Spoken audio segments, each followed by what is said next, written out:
I'll get on with the subject. What I'm talking about is when I was 9 years old, I went up to my father, and my father was strange for a Japanese. He was 6'4" and 220 pounds. He's a rather large man.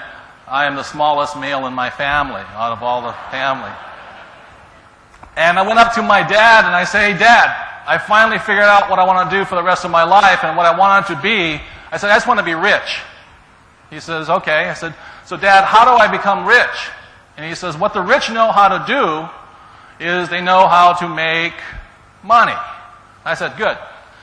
So I ran off and I got my friend Michael, and he was my first business partner at age 9. We were both in school together. And we set out to make money.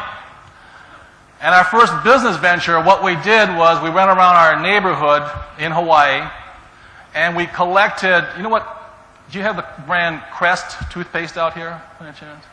It was Crest toothpaste back in the 1950s.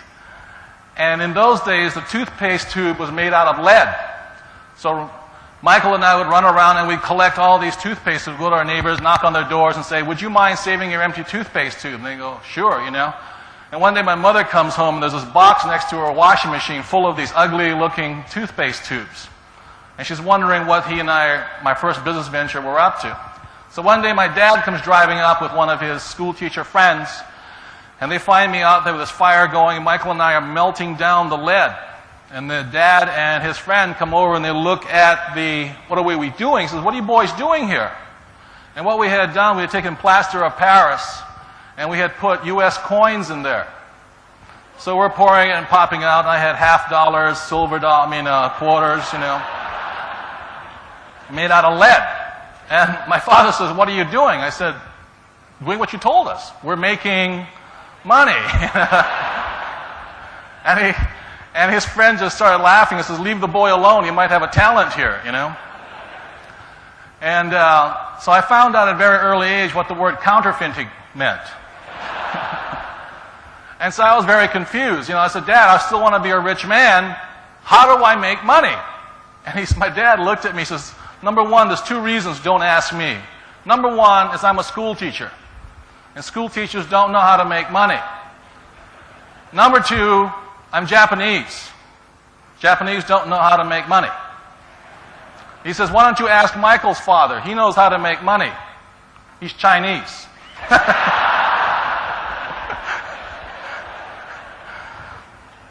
So Michael and I ran off and went to see his dad. And his dad was Chinese, and he began to teach Michael and I the art of making money. So for those of you who are Chinese in the audience, what I'm about to tell you, you probably already heard from your parents. So as I grew older, it got really difficult in my family. Because my dad, being a school teacher, would say, you know, "Be good, study hard." And I'd say, "Why?" He said, "So you can get good grades." I said, "Why?" "So you can find a good job." I said, "Okay, why?" And he says, "So you can find a good company to work for." And then I'd go across town and talk to Michael's dad, and all he would say to me, he says, "You don't want a good company to work for. You want to study hard to find out how to buy a company and sell it."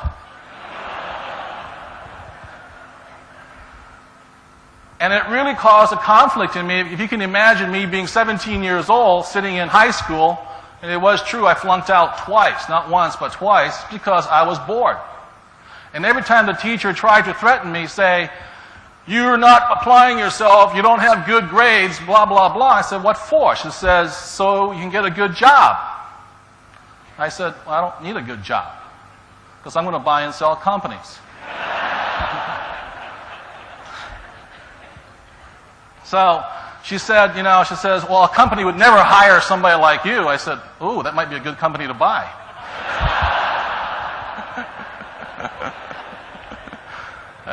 She said, "Well, I would never work for a man like you." And I said, "Don't worry, love, we wouldn't hire you anyway." That's when I was thrown out the second time. So I had a different educational background, and it was tough, like I said, with my 2 dads. Now the reason I bring this up is how many people here realize that America is in fairly big financial trouble right now? How many people realize that? Good. For those who do not know that, one of the main reasons I'm here talking to you today is as your great country goes up and my great country starts coming down, there are lessons for all of us to learn here. And one of the biggest lessons to learn here is that since 1980, 43 million jobs have been lost in America. That's twice your population. I don't mean people were retrenched or fired. It's the jobs are gone. Do you understand that? They're gone. When the factories left, whole towns were shut down. 43 million jobs. And when they say the unemployment rate in America is less than 6%, they're lying with statistics.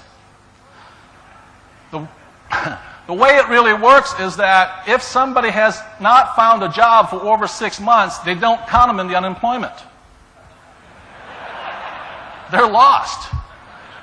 And so what we have are factory towns like Camden, New Jersey, East St. Louis, Missouri. And what happened to them is they have an 80 to 90% unemployment rate. So when you hear about the crime, it is because there's no jobs. And nobody really minded as long as it was only African American people.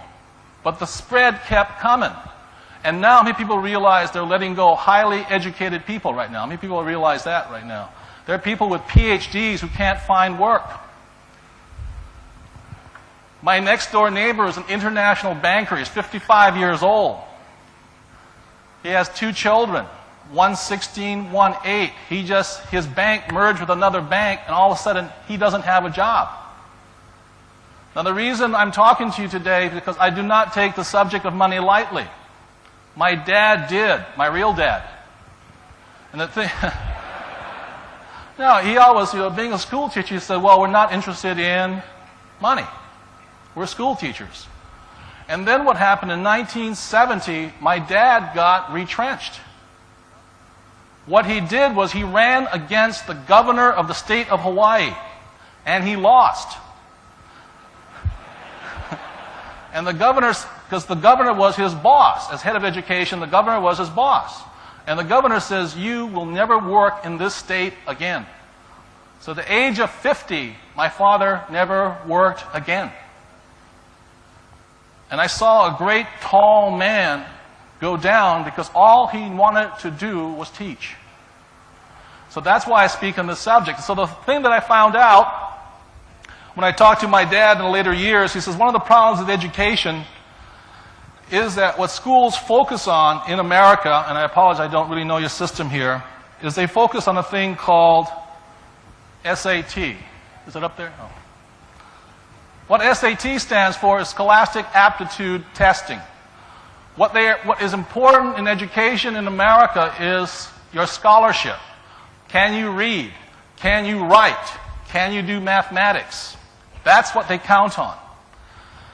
If you do really, after about the age 15 or 16, they begin focusing on PAT or professional aptitude tests. Out here, I think they call it streamlining or something like this or whatever it is. They want to find out if you're good at scholarship, will you be a doctor? Or if you're not good at scholarship, will you be a mechanic? And they start streamlining into professions. And what they never do in the American system is they never teach financial aptitude. And so that's why in America, the biggest problem happening right now is a tremendous gap between the haves and the what? Have-nots. Because financial education is left up to the parents. So a poor parent will teach their children poor attitudes. So the benefit that I had was having my Chinese father teach me financial aptitude. So what I'm going to do is really quickly go over some of the stuff my Chinese father taught me. Not what my Japanese father taught me. And I'll be very quick, and because I was only 9 or 10 years old, my Chinese father had to teach me in very simple diagrams. And those simple diagrams are the main reason today I never have to work for the rest of my life. It was a simple diagrams. And so my dad used to say, well, don't listen to Michael's dad. He never graduated from high school. I said, okay. The man's illiterate. I said, okay. I said, but Dad, the guy's a multimillionaire. I don't care. And my dad being Michael's dad had about 1,000 employees, had multiple businesses, and my dad had about 1,000 school teachers working for him. So, this is what Michael's dad taught me, and it's just basic financial aptitude. And what my dad would say is Michael's dad's illiterate. The guy couldn't read. You know, my dad was being an intellectual, graduated from university in less than 2 years, top of his class. My dad was a voracious reader, scholarship. He could read 2 to 3 books a week. Michael's dad read nothing a week. But where my dad was literate was in words, but he was illiterate when it came to numbers. And Michael's dad was literate in numbers. Do you get my drift right here? Like, I learned to, also went to school to play the saxophone, and I learned to read music. Well, I'm illiterate when it comes to music, too. I don't use the stuff. So what Michael's dad finally taught me was really simple, and this is very simple diagramming here. Most Americans, I don't know how about here, are financially or numerically illiterate. So this is called an income statement here. And this is called a balance sheet. On this top area right here, you put the words INC for income. Down here you put expenses. This is the way he taught me. Over here you have asset, and over here you have liability. Now, Michael's dad said there was one main reason there were so many people who were poor or struggling financially, and that was they did not understand the definition between asset and liability. They had them confused, including the bankers and accountants. So I will give you my Chinese dad's definition of an asset. He said an asset is something that puts money in your pocket without you working for it. I'll say it again. An asset puts money in your what? Pocket, without you having to do any work. And a liability was something that took money out of your pocket. Now, that's not that tough. Very simple definitions. Or another way he would say it was that if you stopped working, an asset would feed you. And he said a liability would then eat you.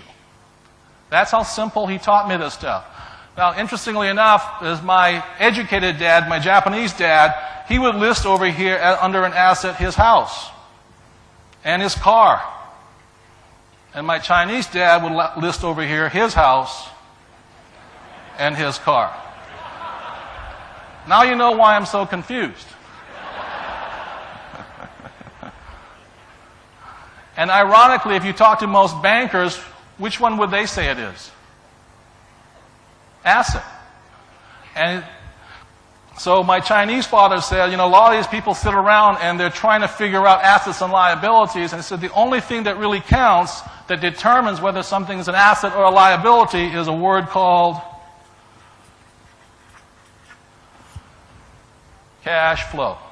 If it flowed into your pocket, it was an asset. If it flowed out of your pocket, it was a liability.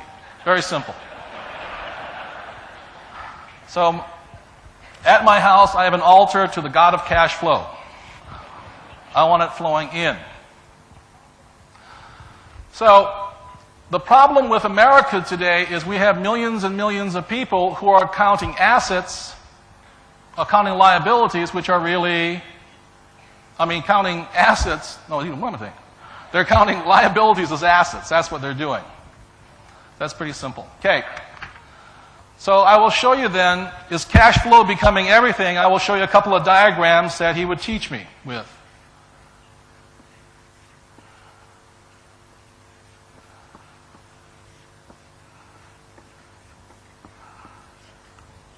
And this was teaching us financial literacy.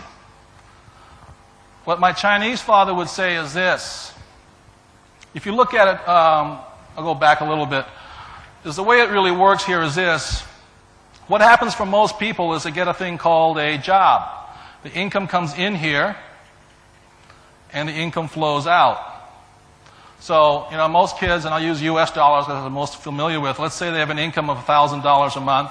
The first expense is a thing called rent, and then food, and stereo and CDs and stuff like that. Then after the person gets married, what's the first thing they buy is a house. Now they have a liability or they get a credit card.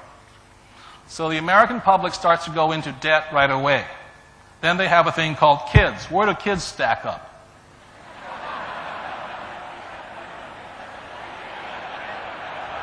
Kids are a very big expense. They're not an asset, trust me. They're very expensive items.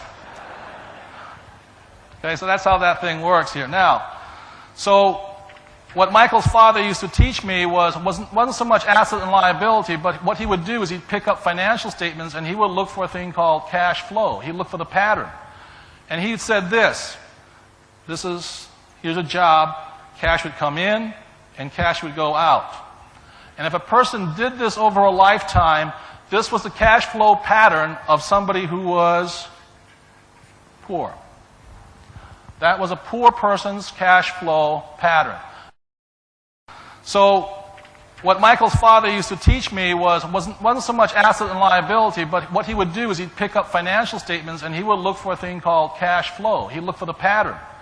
And he said this, here's a job, cash would come in and cash would go out. And if a person did this over a lifetime, this was the cash flow pattern of somebody who was poor. That was a poor person's cash flow pattern. Money comes in and money goes out. It's not so much what you do over a day, but what you do over a lifetime. Then the next pattern was this. You get a job, cash comes in.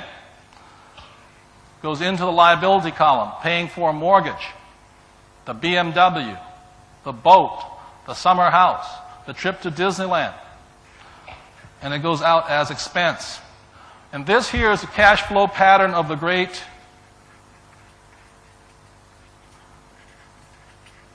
middle class. So take a look at it right now. Those are broad generalities. Which pattern do you fit into?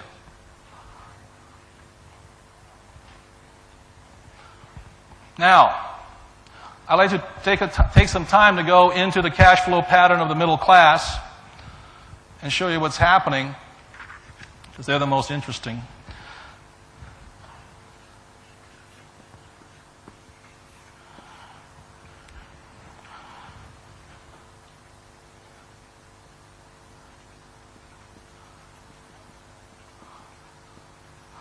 I have a friend in San Diego. My Chinese father would say to him, he was California rich. And what California rich meant was the guy he was in real estate, he had very high income. But every time he got money from commissions, did he go into the asset column or the liability column? He'd go liability. Guy has $1 million house. He has a BMW. He has a Mercedes. He has a Jeep. He has Armani shirts. His wife has lots of jewelry. And they go out to dinner a lot. Do you know people like this? And then what happened being in the California real estate market, so this guy here like this is the pattern. It looks like this all day long. Now, I go to the gym a lot, and what this looks like to me of the great middle class is looks like one of those treadmills. They get up every day, they go to work, they go to work, they go to work. They're working hard, but going what? Nowhere. Because their liabilities keep them at work. They never get ahead. Then what happens is, all of a sudden, this happened to my friend, is the California real estate market tanked. In other words, he lost this. Now, just because you have no income, does a bank care that you can't pay your liabilities? Do they?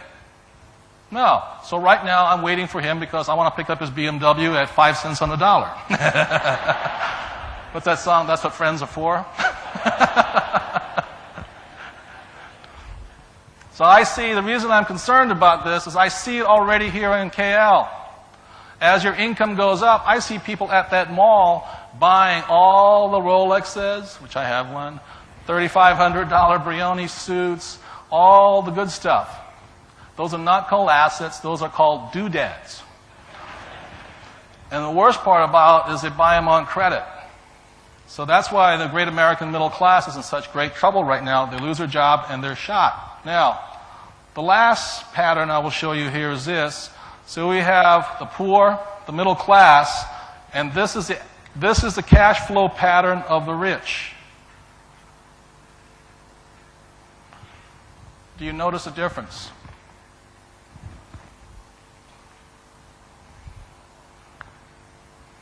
The reason I don't work is because I have spent the last few years of my life buying assets, not doodads.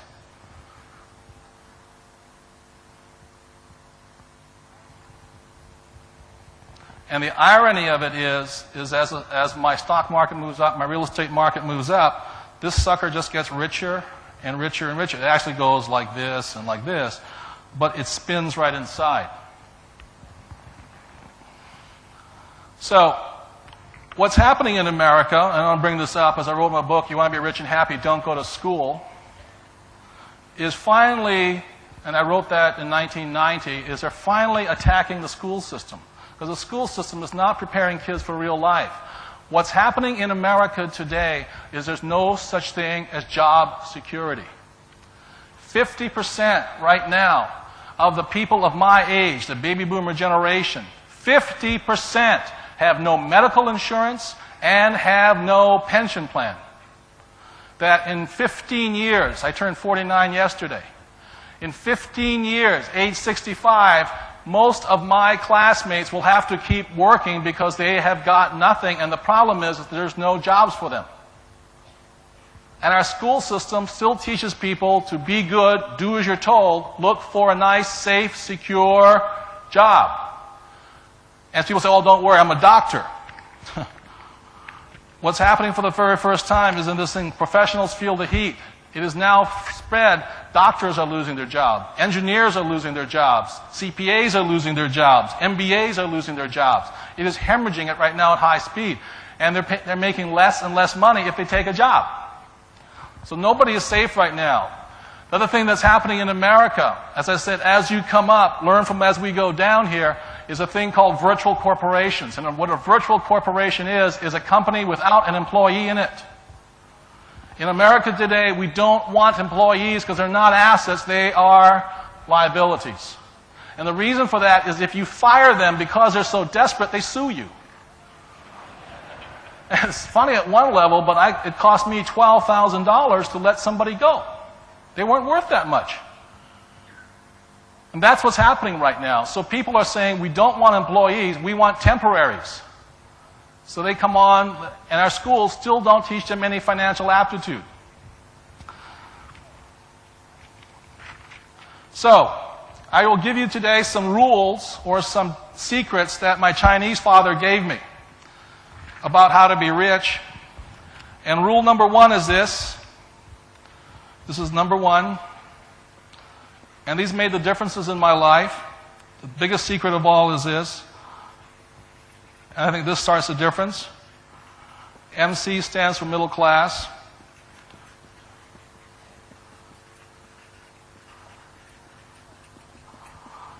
The poor and the middle class work for money. They go to school so they can find a nice, safe, secure job so they can get paid. And what my Chinese father did was train me completely different. He said,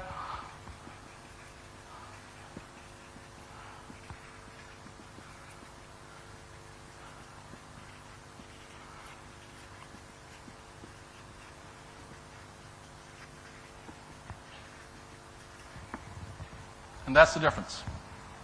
It is a defining difference. Same as when one father said to me, find a good job or a good company, and the other father says, find a good company to buy. And this will start to make the difference here. I will give you some stats for those of you. How many people remember the DISC from yesterday with, what's his name? But anyway, Brian, yes, Brian.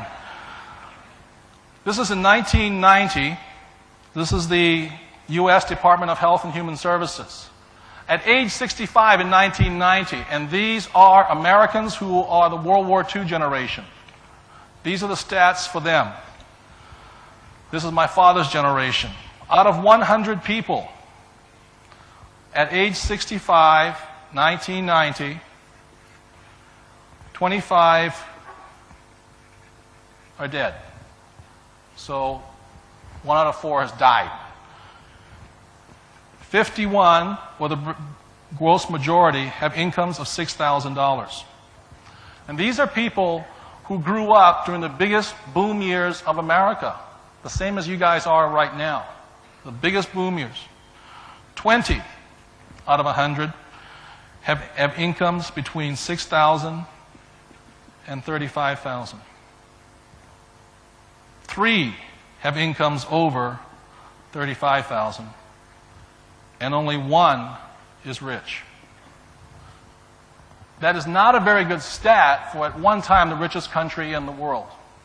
So what I'm going to be doing here is basically giving you the attitude or ideas of this one person. So, rule number 2. This is what Michael's father taught me. The secret of the rich.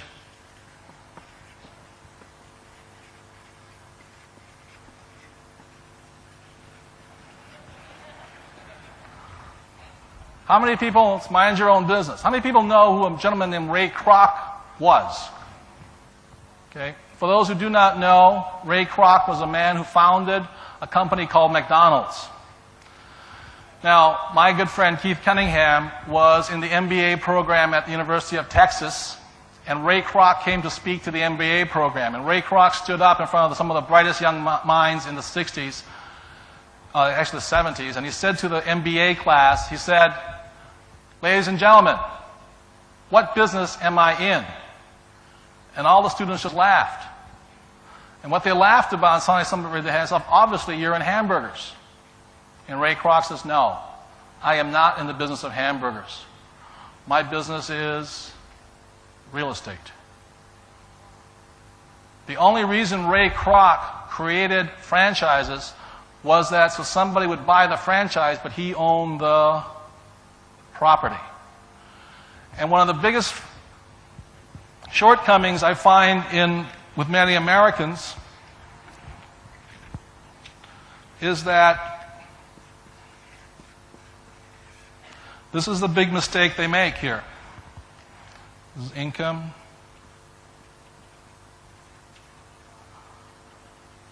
What Ray Kroc was saying was this to the class. He says, "This here is not my business. This is my profession." And so what many people do is when I ask my next door neighbor, the international banker, I said, "What business are you in?" He says, "I'm a banker." That's not his business. That's his profession. And the reason he's having a hard time right now is that what Michael's father taught me was that this is your business. And what he meant by your business, whether you're an employee or not, that has got to be your business. It has got to be your name on it. If you work, I used to work for Xerox. Was Xerox my business? Was it? No. It belonged to the shareholders. And so at a very early age, what I began to do was stack this one. So my profession was sales, the same as Ray Kroc, but my business was real estate. And so I'm just asking you right now is, as you're in these boom years, never forget to take care of your business. Don't mind somebody else's business. You've got to take care of yourself. Does that make sense, you guys here? Hello? Yeah, you've got to take care of yourself. If you don't, nobody else will. Because what's happened in America, and I'm in the stock market, is when IBM announces 80,000 people laid off, does the price of the stock go up or down? Up. That should tell people who are employees something. Now, 2 weeks ago, the stock market plummeted. Why did it plummet? because they announced employment was going where? Up. And obviously, in the world, there are two different kinds of people, the rich and those who aren't rich. And if you're going to make it, my point of view is this: you may as well make it. Take care of your own business. All of us are employees. Right now, my profession is public speaker, but my business is still what? Real estate. It is my business. And the reason it's my business, it's got my name on it. Today, this belongs to Richard Tan. I work for you and Richard Tan. I am an employee today. We're all employees. But you must mind your own business.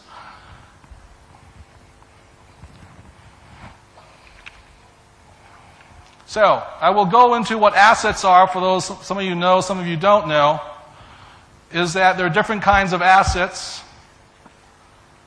And these are some of the more common ones. Like I said, my favorite is real estate. Others are stocks, bonds, intellectual property. Intellectual property are things like books. Like Andrew was just up here, his book is one of his assets. 1 million copies. It's working for him while he sleeps.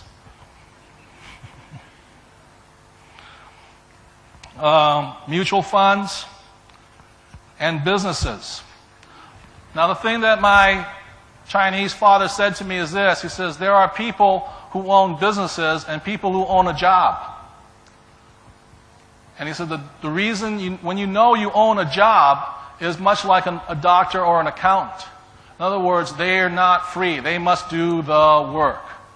If you don't have to work, you then own a business. My next door neighbor,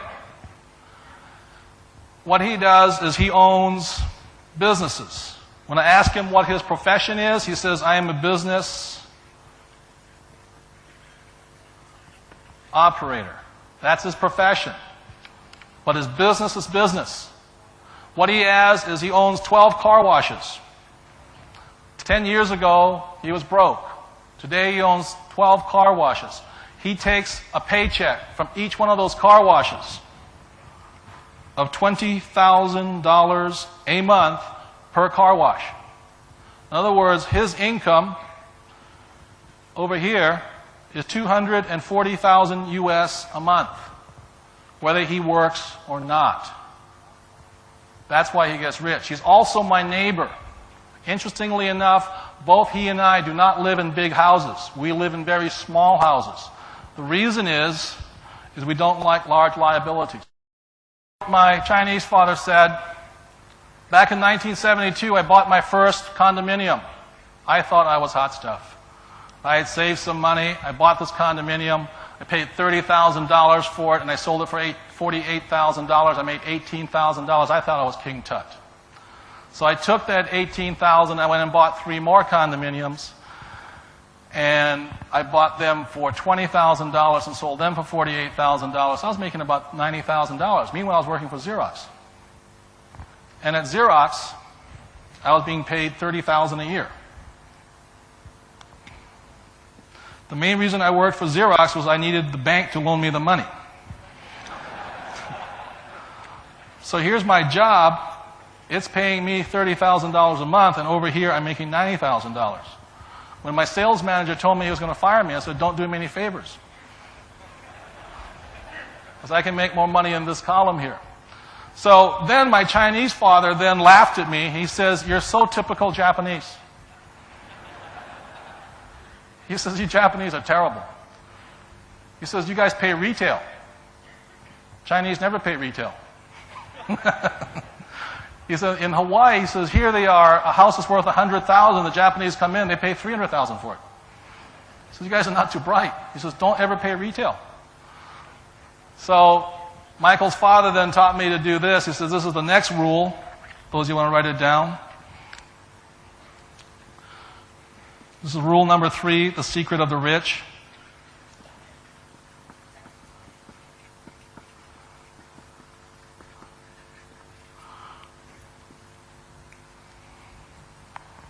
Create investments.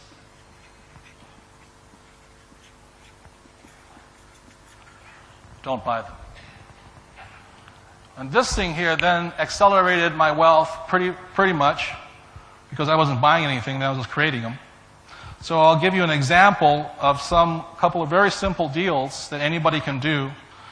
Is back in 1992, America was in a terrible recession. The bank called me up and says, we got 5 houses. Would you buy them for us? It's for how much? I said, we'll sell them to you at a discount. I said, oh, very good. He says, for $5,000 down per house, over $25,000, I could buy all 5 houses. So this is the way it worked. I bought a house for $30,000. Deep discount because it was in what they call foreclosure. Somebody didn't pay the mortgage on them. I immediately marked the thing up to $60,000 and sell it. At that point, I sell it to the guy they took it from, too.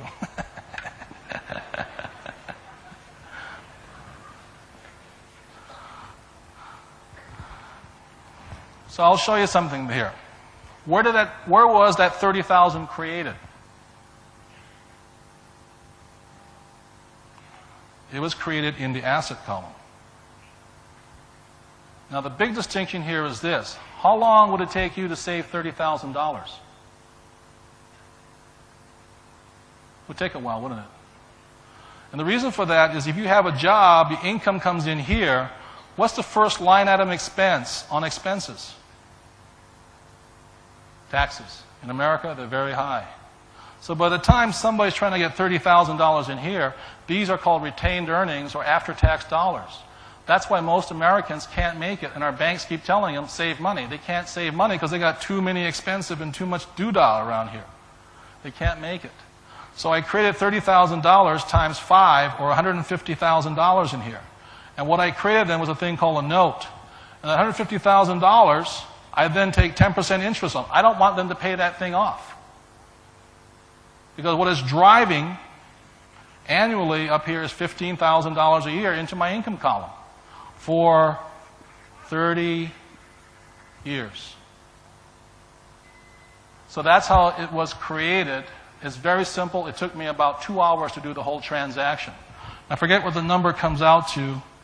It's approximately $90,000 times 5.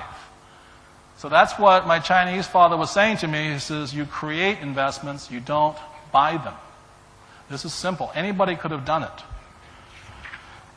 The next thing he taught me to do was this. He said, first, before you buy, is you expand the product. And a little while ago, I bought 80 acres of land for $115,000. Very good land, right next to a booming city. On the corner of the land was a little house here.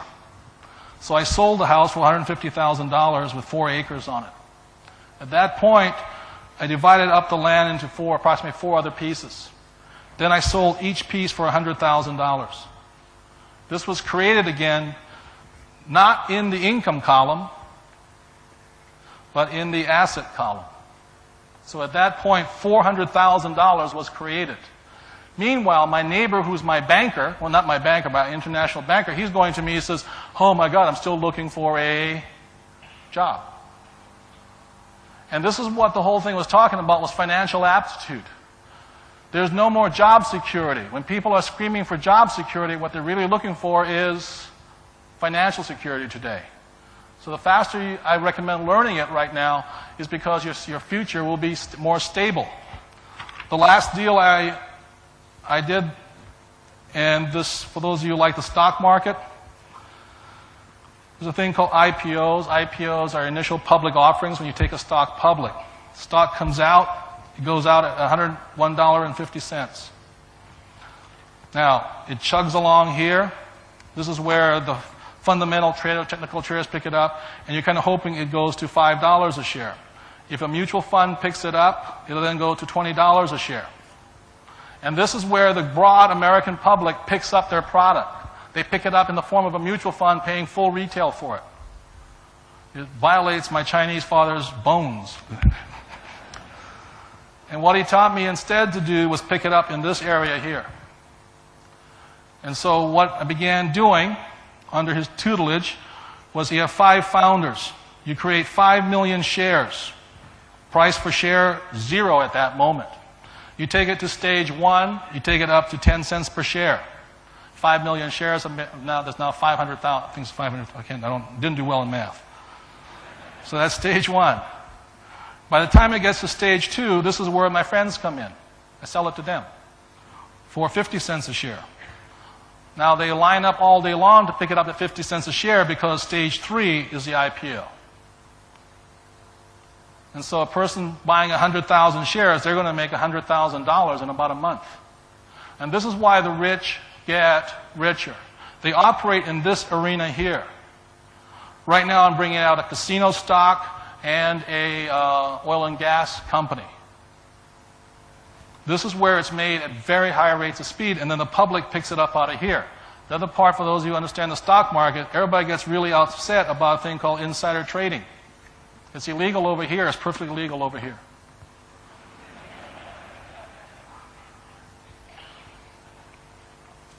Have I made my point? So there's this guy coming next year under the program. It's called Think and Grow Rich.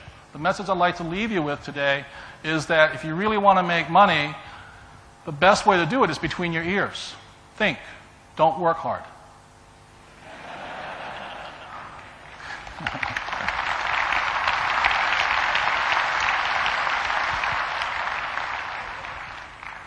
So, as I close, there's a question I'm going to ask you all today.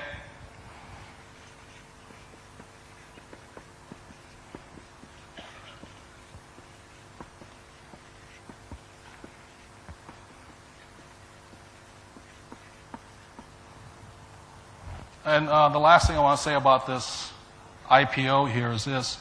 I know most of my middle class friends, they worry about money. I don't worry about money, I get excited. When you're carrying, just look at the numbers, the multiplication, the leverage on this thing.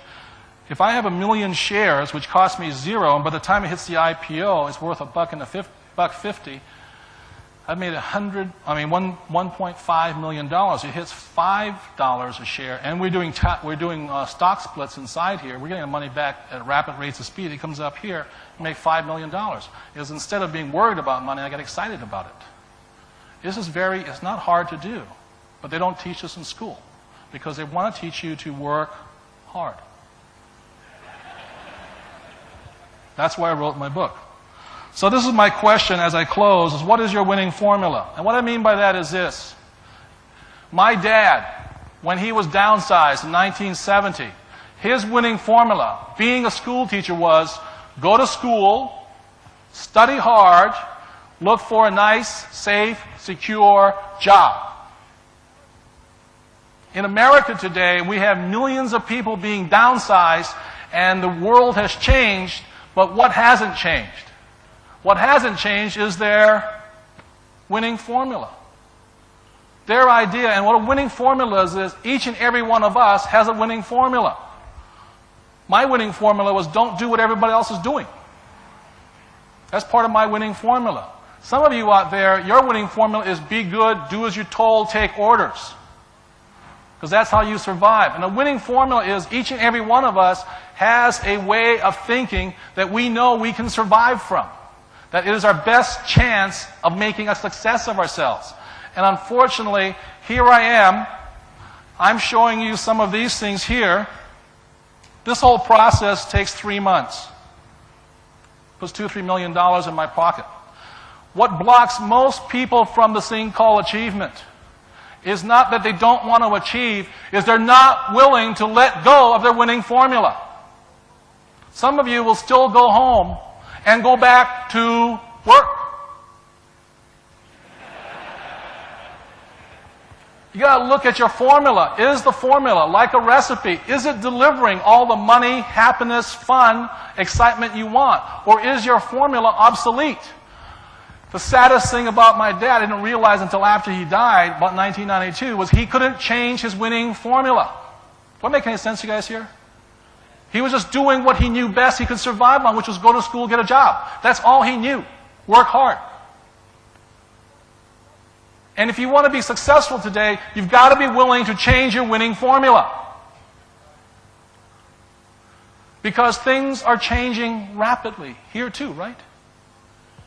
And if you hang on to your old winning formula, you ain't going to get there.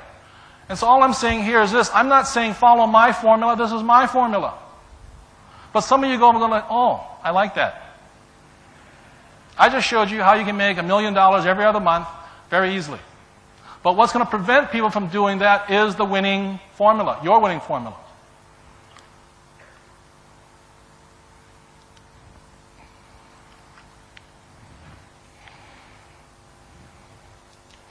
So what happens is, I show you guys this. Some of you will go home, they'll say, oh, look at this. And the reason that upsets me is at that point you'll see it, but you won't do anything about it. I don't care if you do what I do. It's like Brian yesterday, his information, you go, oh, great information, but you don't do anything about it. To be an achiever, you've got to do something. Do I make sense, you guys here? You've got to use it. And what stops people is their winning formula. It's a formula that's obsolete right now. So,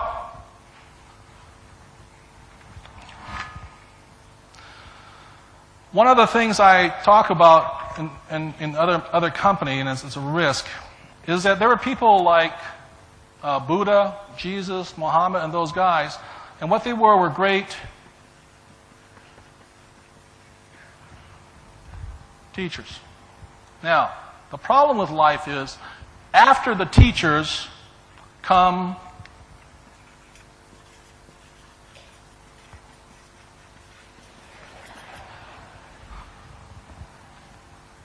they don't do what they're talking about. They tell you what they're talking about. Do I make sense, you guys here? They can't do it. They're like consultants.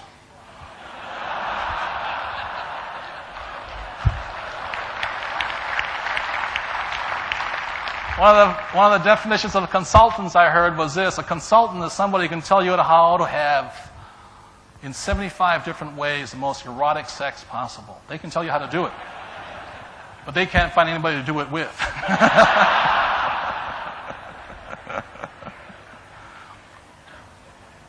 So everything I've told you here is this, is the moment my Chinese dad told me about this formula here, this formula was better than my old formula, buying retail. Do you get what I'm saying?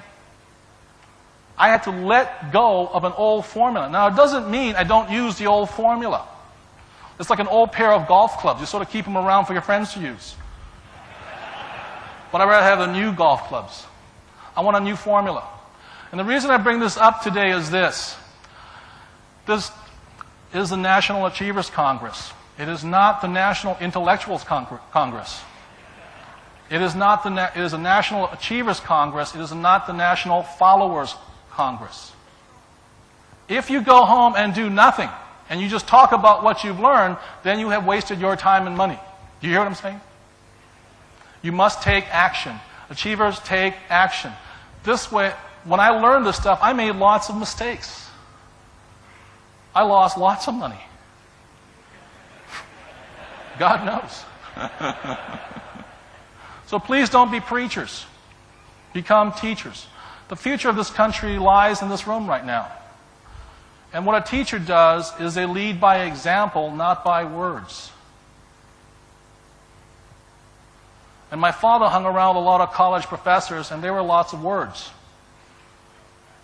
I hate to say it, I mean, I liked them a lot, but they could tell me how to do something, but they couldn't do it themselves.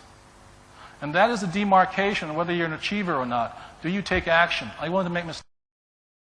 And that is the demarcation of whether you're an achiever or not. Do you take action? Are you willing to make mistakes?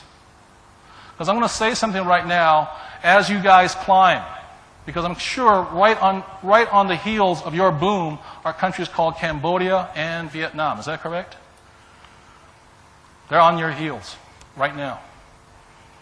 And when those cranes, all the construction, those cranes come down, there's going to be unemployment again. I've seen it happen in real estate all the time. So, in today's world, what we are today is we are not an information society anymore. Contrary to what people say, what we are is a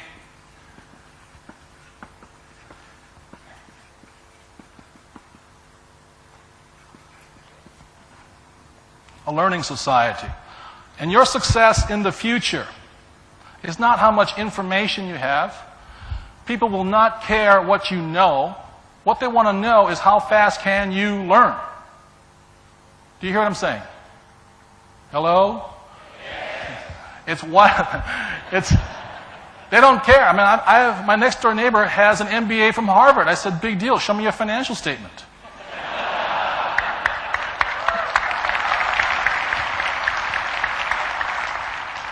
So the key to the future is how fast do you learn? How fast can you drop your old winning formula and adopt a new winning formula? That will be the question.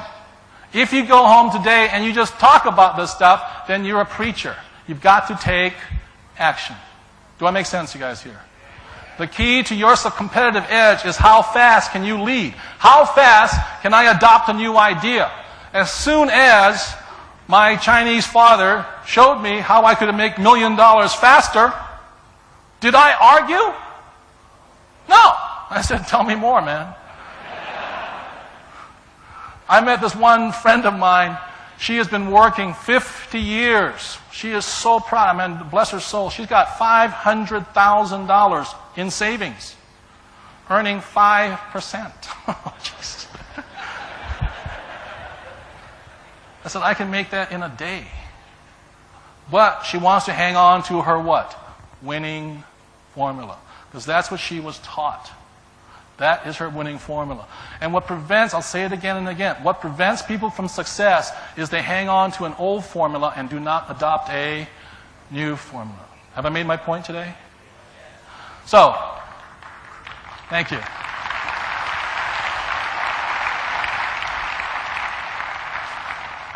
So the last secret, and this was both dads taught me, my Chinese dad and my Japanese dad, is the key to their achievement for both of them. And they were very, very, very successful men. I forgot the number. Is it number 4 or 5? 4. Number 4.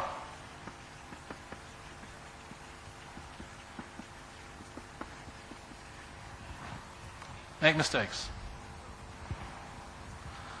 Because when you go to school, if you make too many mistakes, what do? They punish you. You get thrown out. They call you stupid.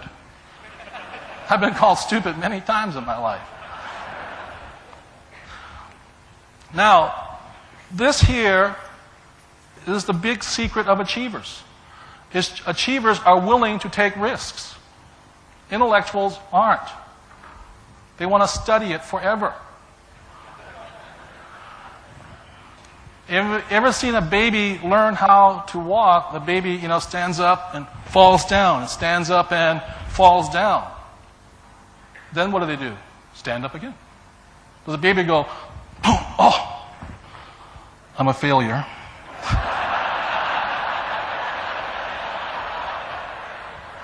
Babies don't know that. It's only until they get intelligent that somebody tells them. And the only reason I'm in front of you today is I've made more mistakes. It's not because I was more intelligent. Thank you. I've made horrendous mistakes. And I had 2 fathers that said that's the only way to go. So I'll give you 2 more tips, and then I'll go into the last part of it. My rich dad said this. He says, never say I can't afford something. Okay, that's one tip.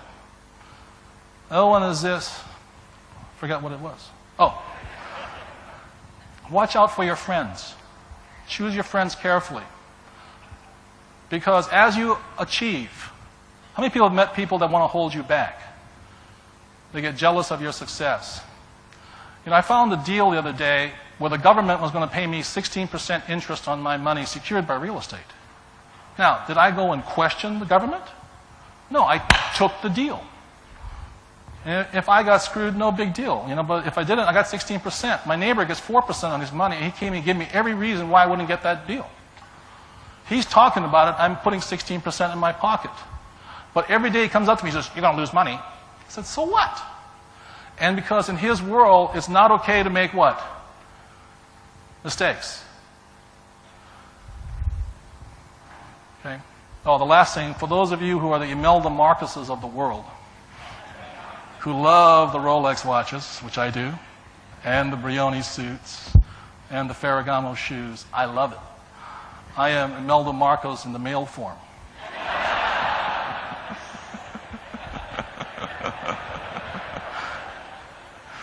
What my Chinese dad taught me was this.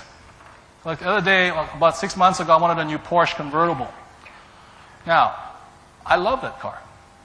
But if I bought the Porsche convertible, it would be a liability. Because I have to pay, even if I paid cash for it, it's a liability. I've got to pay for it. I've got to put gas in it and all this.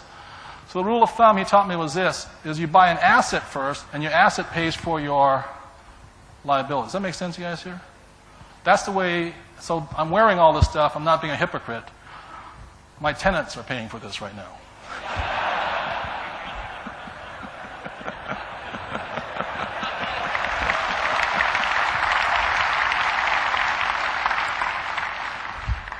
So I'll close with this, about making mistakes.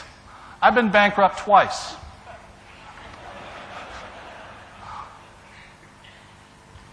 You ever gone skydiving without a parachute? So I lost everything in 1979. I felt terrible for a year. And I was back in action by 83 and went bankrupt again in 84. It's no different than the baby. Each time I got smarter. Do you get what I'm saying? I learned from my what? Mistakes. And if you don't make mistakes, you don't learn anything. The people who are going to go home and say, my winning formula is play it safe, not make mistakes, that is not the winning formula of an achiever.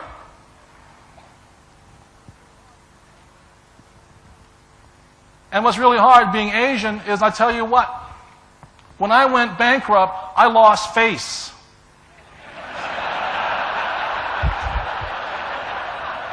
You guys know what I'm talking about. White guys, they go, oh, no big deal, you know.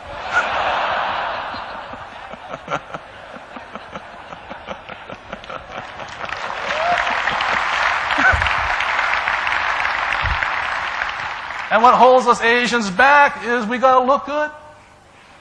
We're going broke, but we're looking good.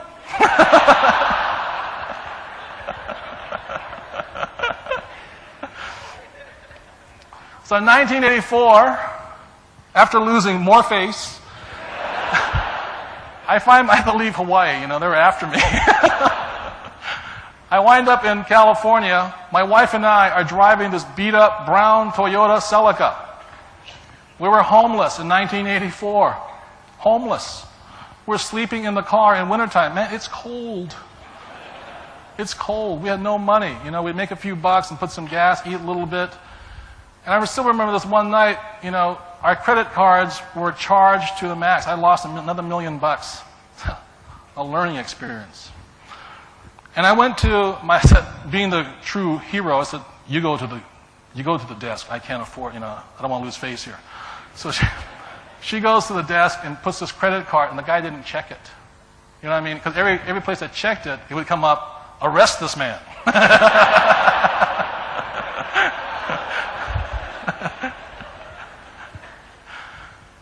So the desk clerk didn't check it. And I went, oh my, we're not homeless tonight. And I still remember to this day, in 1984, sitting in the Sixpence Motel in Del Mar, California, huddling from the cold. An utter failure. Hugging my wife. As a man, I can't even provide for my wife. We're just hugging and I'm crying, you know, going, how could I screw up so badly?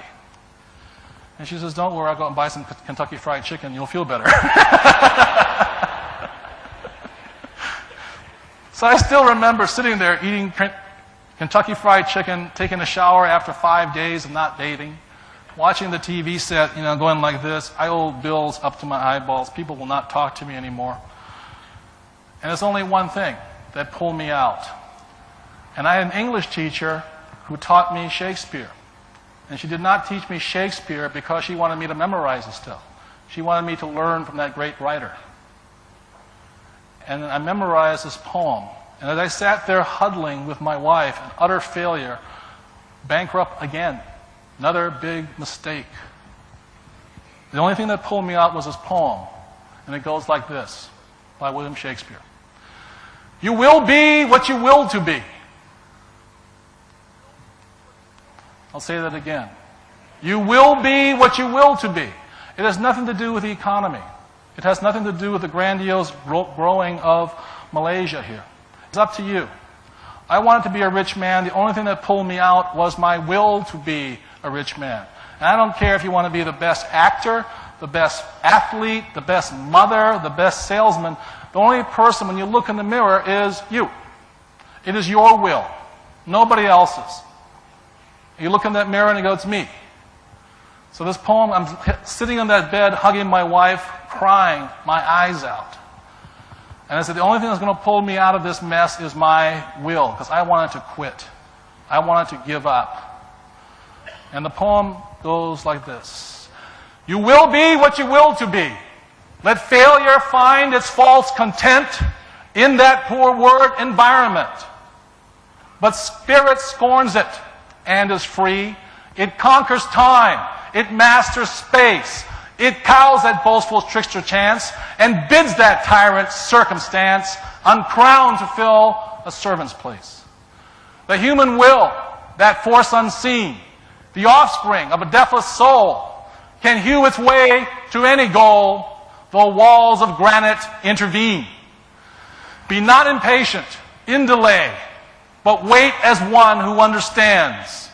When spirit rises and commands, the gods are ready to obey. Thank you very much.